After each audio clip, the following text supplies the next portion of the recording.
beliau. Assalamualaikum warahmatullahi wabarakatuh. Apa kabar untuk seluruh penonton video saya dari Sabang sampai Merauke? Semoga selalu diberi keberkahan rahmat, dimudahkan segala urusannya oleh Allah Subhanahu wa Ta'ala, serta diberi hidayah oleh Allah Subhanahu wa Ta'ala. Kembali dalam video kali ini, saya akan eh, membahas terkait klan Balawi, baik kitab-kitabnya maupun ceramah-ceramah para habibnya. Dalam video kali ini saya masih menyambung video yang kemarin, yaitu di mana Habib Jindan itu mengatakan bahwa barang siapa yang belum bertobat dari merokok kemudian meninggal, maka matinya su'ul khotimah, atau yang sudah bertobat selama belum mencapai 40 hari kemudian meninggal, maka matinya su'ul khotimah. Kemarin sudah saya bahas terkait hukum rokok, di mana 4 madhab itu terjadi ikhtilaf. Ada yang mengatakan haram, ada yang mengatakan makruh, ada yang mengatakan mubah. Bahkan jika memang tembakau atau rokok itu justru bisa menjadi obat sesuai dengan pengalaman pribadi atau sesuai dengan keyakinan tingkat tinggi dan kebiasaan yang sudah sering dicoba dan itu berhasil, maka tembakau atau rokok itu justru disunahkan. Nah, kali ini saya menjawab dari salah satu permintaan penonton video saya, di mana minta agar dicarikan dalil apa yang dikatakan oleh Habib Jindan tersebut, yaitu barang siapa yang belum bertobat dari merokok kemudian meninggal, maka matinya su'ul khotimah. Namun sebelum masuk pada pembahasan itu, bagi seluruh penonton dari manapun kalian yang belum subscribe channel saya, silahkan tekan tombol subscribe, kemudian like, serta share video ini ke teman-teman kalian semua. Agar yang belum tahu menjadi tahu, yakinlah bahwa munculnya channel ini semata-mata untuk mengedukasi kepada seluruh muslim di Indonesia pada khususnya, dan kepada seluruh muslim di dunia pada umumnya, agar tidak terjerat oleh doktrin-doktrin sesat yang dibawa oleh golongan atau suatu klan yang mengaku sebagai cucu Rasul dengan mengatasnamakan agama. Selanjutnya saya akan masuk pada pokok pembahasan, yaitu yang saya baca ini kitab Balawi, yaitu kitab Jawahirul Anfas, halaman 404 sampai halaman 405. Kitab Jawahirul Anfas ini memuat kalam-kalam dari Habib Umar bin Abdurrahman Al-Atos, tetapi dikarang oleh Habib Hasan. Nah, dalam kitab ini saya temukan dalil bahwa siapapun yang belum bertobat dari merokok kemudian meninggal, maka matinya su'ul khotimah. Namun sebelum masuk pada inti pembahasan itu, saya akan baca secara runut dari halaman 404. Bismillahirrahmanirrahim. Sumakola radhiyallahu anhu wa qad takatsara al-ihtilafu fi amri tumbaki wa qala qaumun bitahrimihi wa hum min jumlatil a'immati wa ulama'il ummati min ahlil ilmi al-dhahiri wal batini wa ahlil haqiqati wa tariqah la yuhsa a'daduhum wa la tuhzamu ajnaduhum wa la yakdibu iskaduhum wa la yakfa nasihahum lil muslimina wa widaduhum. Wasihatu aqwalihim bitahrimihi dhahiratun li darurati mazizihi al mutadhahirati fala yasukku fi hadhu basiratin basirah min ahli dunya wal akhirah. Kemudian dikatakan oleh Habib Ali bin Hasan, cucu Habib Umar bin Abdurrahman Al-Atos, semoga Allah meridhoinya, bersabda, perselisihan tentang masalah tembakau ini telah berlipat ganda. Artinya ulasan pembahasan mengenai rokok atau tembakau ini telah meruncing di kalangan para ulama. Artinya para ulama itu berbeda-beda pendapat dari berbagai madhab. Sebagian orang mengatakan bahwa tembakau itu haram, dan mereka berasal dari kalangan para imam dan ulama umat, dari kalangan ahli ilmu lahir dan batin, dan dari kalangan orang-orang yang benar dan berada di jalan yang benar. Jumlah mereka tak terhitung, pasukan mereka tak terkalahkan, kesaksian mereka tidak terbantahkan. Nasihat mereka yang tulus kepada kaum muslim dan persahabatan mereka tidak tersembunyi, dan kebenaran pernyataan mereka tentang keharamannya tampak jelas karena keniscayaannya, sehingga tidak seorang pun yang berakal sehat dari dunia dan akhirat meragukannya.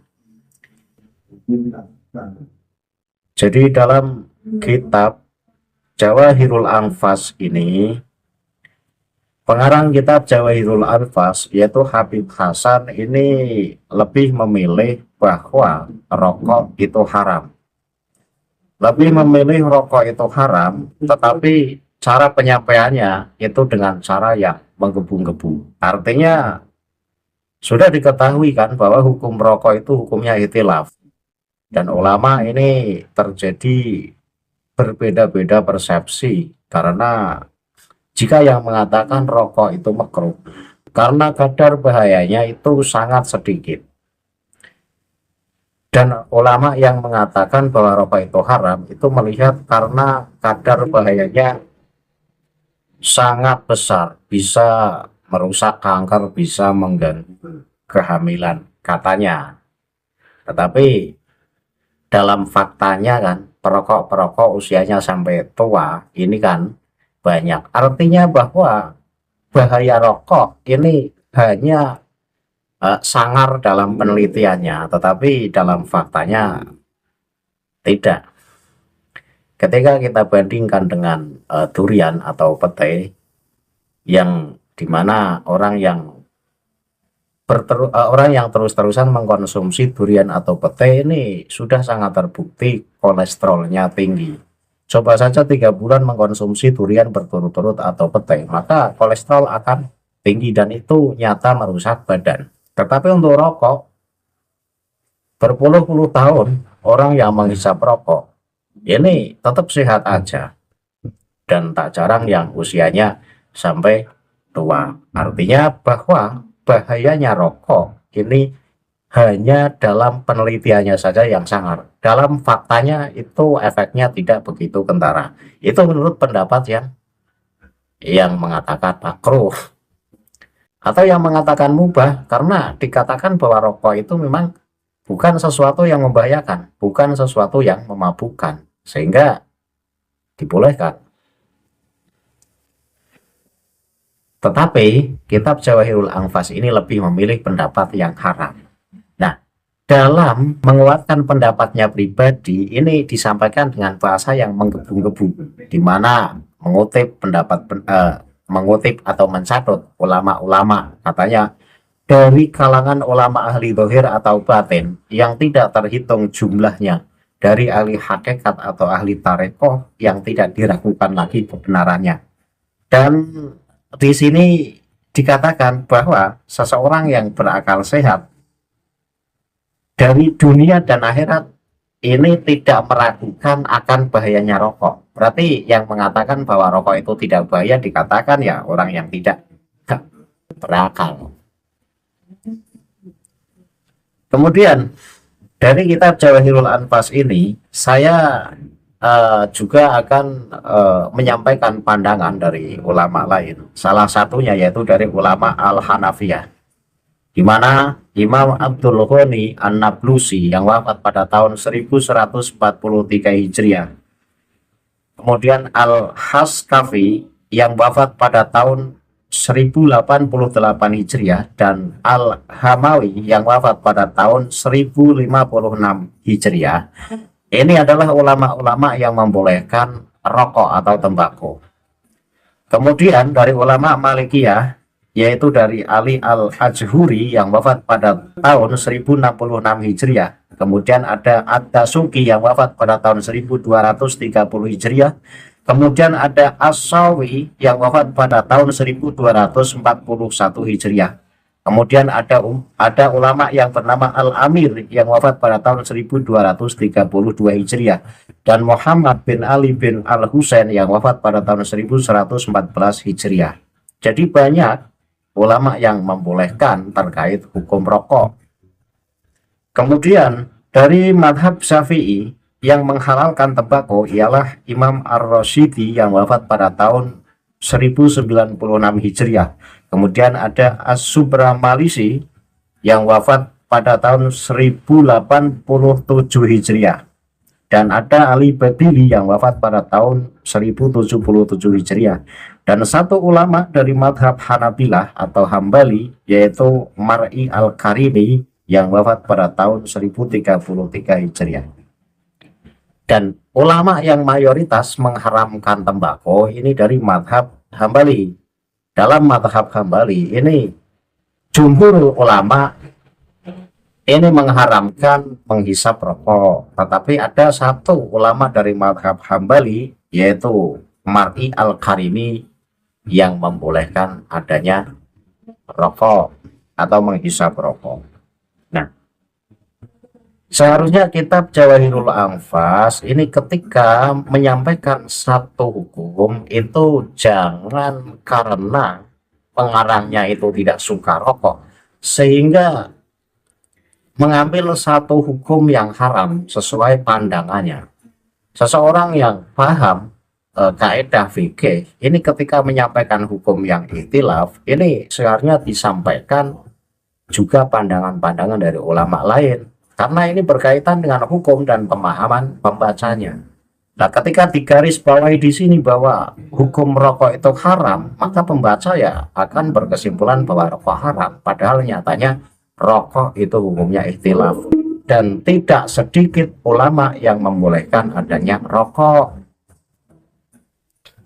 Kemudian saya lanjutkan pembacaan kitab Jawahirul Anfas.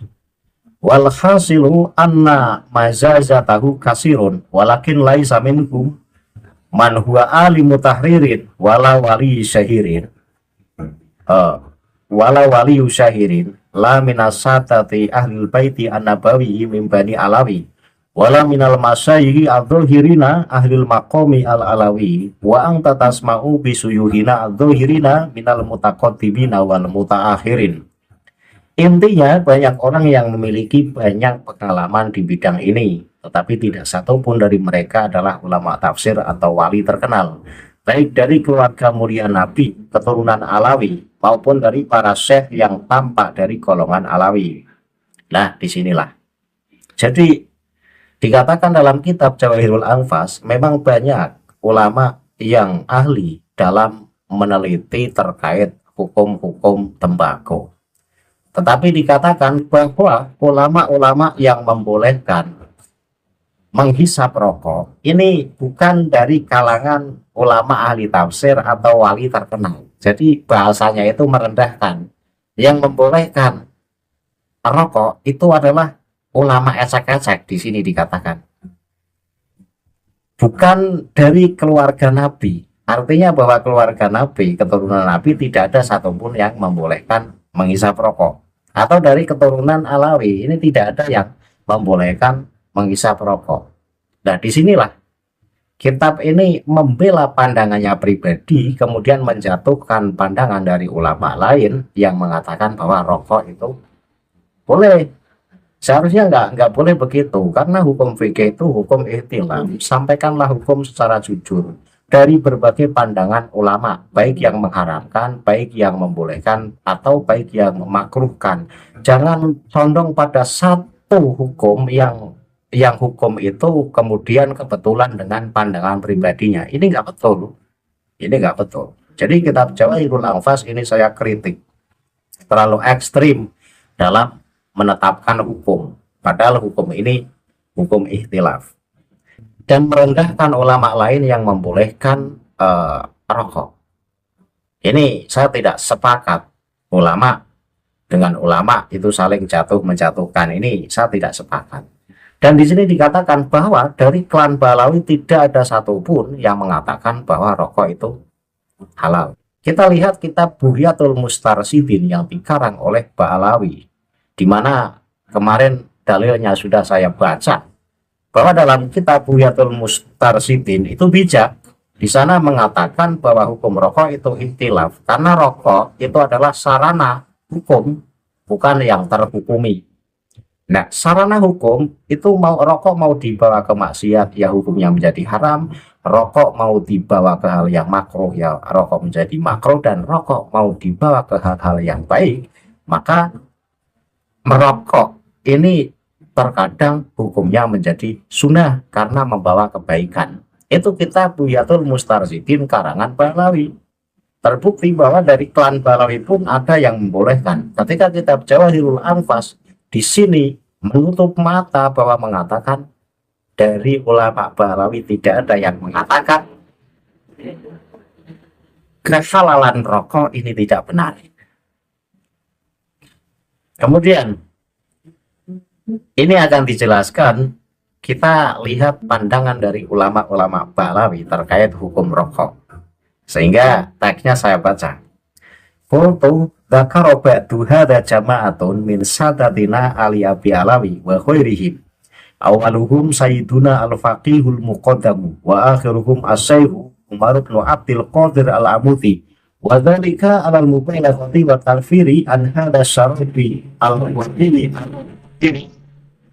Wa ila fadwa yatus wa yang tasiru illa ba'dal qarni al-ashir wala allahu qaribun min zamani Sayyid al-Husain ibn al-Qutbi as-Sayyid Abi Bakr ibn Salim wa qad naqala anhu annahu kana yubalighu fi dhami syaribihi wa yaqulu anna man lam yatub minhu qabla mautihi bi arba'ina yauman jifa alaihi su'ul khatimah wal iyadu billah. Walama balahu al-imamu as-Sayyid Muhammad bin Alan al-Bakri tasni as-Sayyid al-Husain ibn Abi Bakrin ala syaribihi sonafa fi tahrimihi risalataini kama dzakara dzalika fil masra'ir rawi. Jadi saya berkata, setelah itu beliau menyebutkan sekelompok ulama kami, artinya ini pandangan dari ulama-ulama Bahlawi terkait rokok.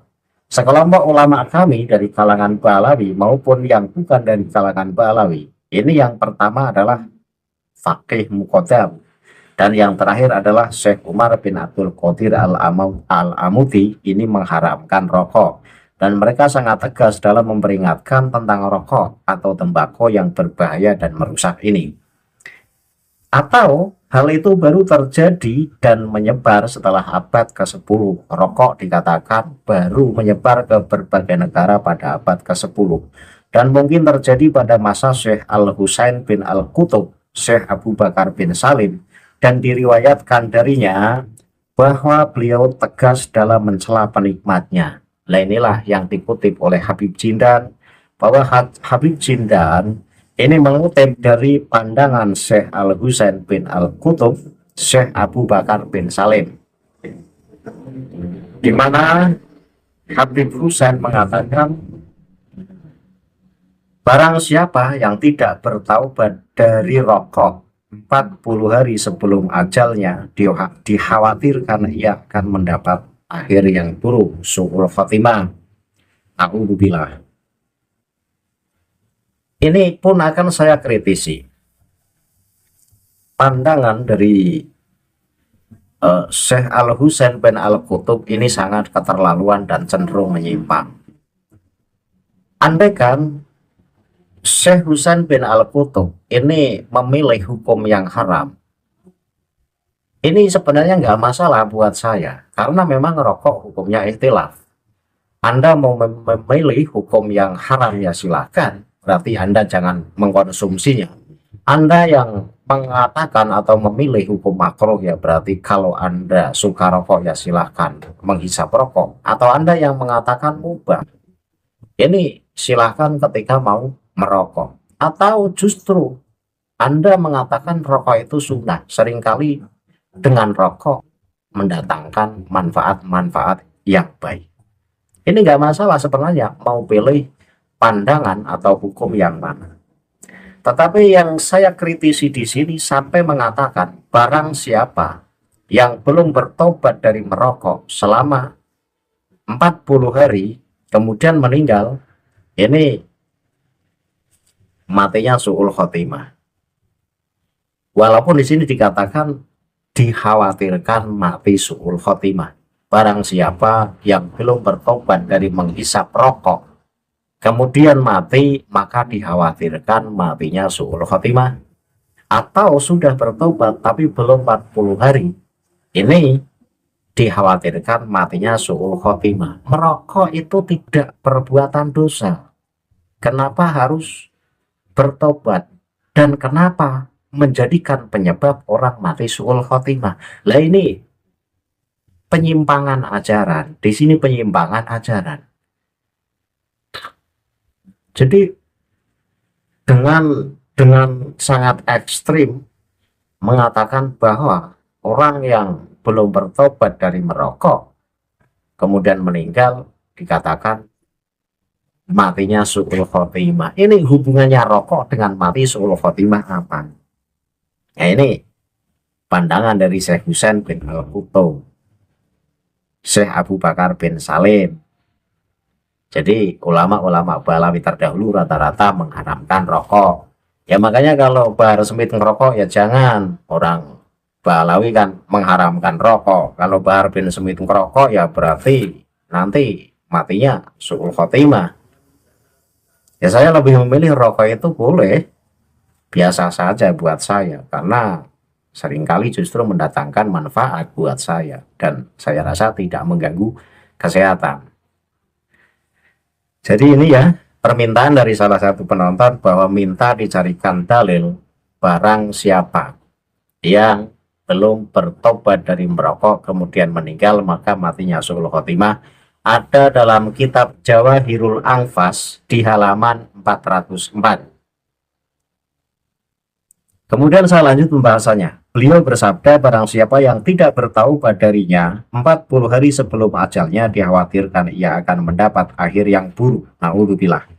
Ketika Imam Syekh Muhammad bin Alan Al-Bakri mendengar kecaman Syekh Al-Husain bin Abi Bakar terhadap penikmatnya, beliau menulis 2 kitab yang melarangnya, sebagaimana disebutkan dalam kitab Al-Masra'ur Rawi.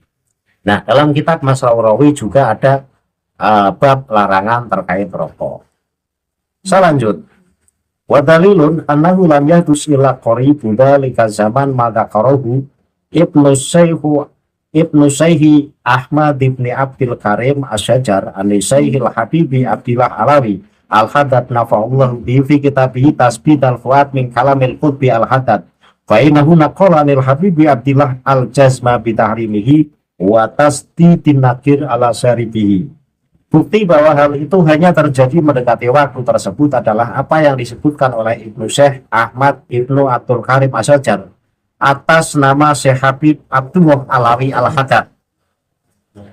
Dalam kitabnya dalam kitabnya Tasbihul Fuad, yaitu dari kata-kata Habib Al-Haddad, ia meriwayatkan dari Habib Abdullah bahwa ia yakin akan keharamannya dan akan mengutuk keras orang-orang yang menikmatinya. Ini ulama-ulama Balawi itu ahli hukum tidak sih? Jika ulama Balawi itu ahli hukum fikih, tentu cara menggali hukum itu harus berlandasan pada kaidah usul fikih. Dalam usul fikih itu kan asal setiap perkara itu halal.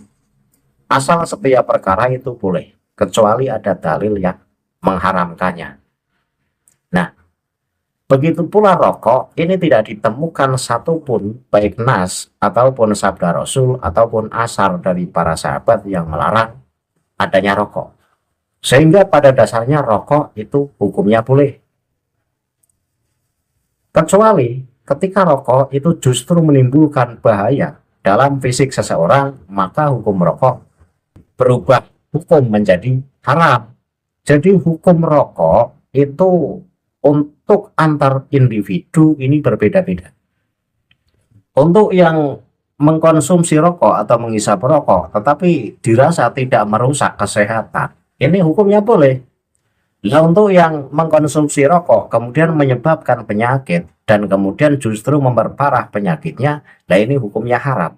Untuk orang-orang yang merokok, yang dengan merokok itu mampu mengumpulkan jamaah misalnya, sehingga mengadakan majelis taklim, pengajian sambil merokok dan ngopi, maka merokok yang semacam ini dan ngopi yang semacam ini adalah merokok dan ngopi yang baik. Di mana dalam kitab Buhyatul Mustarsyidin itu bisa dihukumi sunat. Tidak jauh berbeda dengan ketika rokok atau tembakau ini dijadikan obat sesuai pengalaman pribadi yang sudah berkali-kali dicoba dan itu terbukti manjur. Itu kitab Buhyatul Mustarsyidin mengatakan semacam itu. Itu kitab Bahlawi. Sekali lagi, Buhyatul Mustarsyidin adalah kitab yang ditulis oleh ulama Bahlawi. Dan ulama Bahlawi tersebut juga membolehkan adanya rokok. Artinya tidak kaku dalam memberi pandangan hukum rokok. Ya, ketika kitab Jawahirul Anfas di sini dengan menggebu-gebu mengharamkan rokok, bahkan mengutuk keras orang yang menghisap rokok. Apa hubungannya? Wong rokok itu nggak maksiat. Merokok itu nggak maksiat. Kenapa harus dikutuk penghisapnya? Terus apa hubungannya dengan rokok? Sehingga orang yang merokok matinya su'ul khotimah. Nggak ada kaitannya sama sekali. Nah, disinilah melencengnya kitab Jawahirul Anfas. Atau kitab Masra'ur Rawi juga sama. Karena mengatakan semacam ini.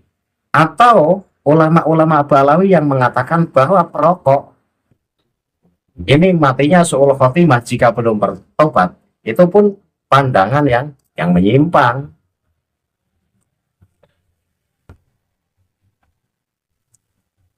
Jadi sesuatu yang bahayanya itu hanya dalam penelitian medis, tetapi dalam faktanya itu kan tidak begitu kelihatan bahayanya. Buktinya penghisap rokok yang kebal-kebal dan banyak yang berumur sampai tua.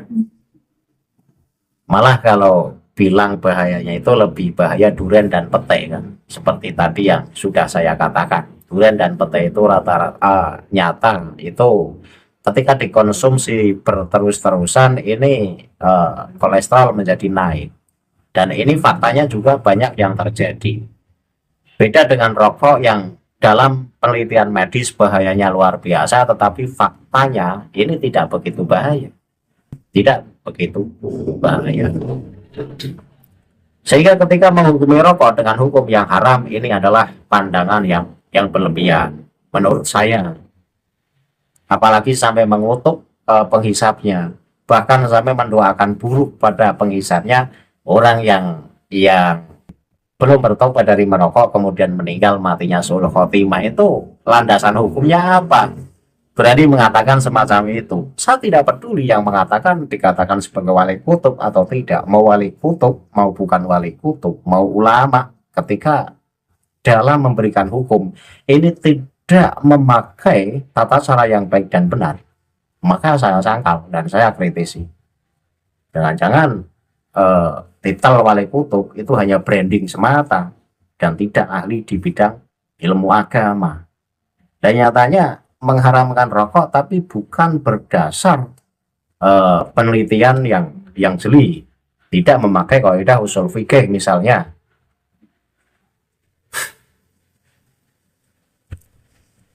Ini ya, dari untuk penonton yang minta dalil yang mati dalam kondisi masih menjadi perokok matinya su'ul khotimah, ada dalam kitab Jawahirul Anfas halaman 404, kitab yang memuat kalam-kalam dari Habib Umar bin Abdurrahman Al-Atas. Semoga penjelasan ini bisa membuat penonton paham. Semoga yang benci dengan rokok ini tidak membenci perokok, karena hukumnya ikhtilaf. Silahkan Anda mau memilih hukum yang mana, mau memilih hukum yang haram ya silahkan, mau memilih hukum yang makruh ya silahkan, mau memilih hukum yang mubah ya silahkan. Karena pembahasan rokok itu begitu remeh, sehingga nggak perlu otot-ototan hukum. Yang perlu dibahas dan perlu dilawan adalah yang mengatakan bahwa orang yang menjadi perokok kemudian mati, maka matinya su'ul khotimah. Ini yang perlu dikritisi. Karena pandangan ini tidak berdasar, tidak ilmiah.